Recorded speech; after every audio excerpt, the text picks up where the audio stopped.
Hei, jeg Natalia Barbin. Jeg DJ, mamma og social media marketing manager. Livet forandrer seg jo ganske mye. Jeg jobber jo både dag og natt, så jeg veldig avhengig av planlegging. Jeg vil at han skal få oppleve hverdagen min, og at vi skal være mest mulig sammen. Babyen min har jo vært med på 5 flyreiser i en alder av bare 3 måneder. Nå har vi jo fått prøvd Pippa Urban. Jeg overrasket over hvor enkelt det å bruke.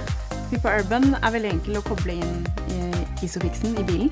Det rett og slett bare klikke hele bilsettet inn, og enda lettere å ta det ut. Så jeg positivt overrasket. Jeg gleder meg veldig mye til å reise fremover med Pippa Urban. Jeg tror at reisene våre kommer til å bli mye enklere og gå mye smoothere enn de har gjort tidligere.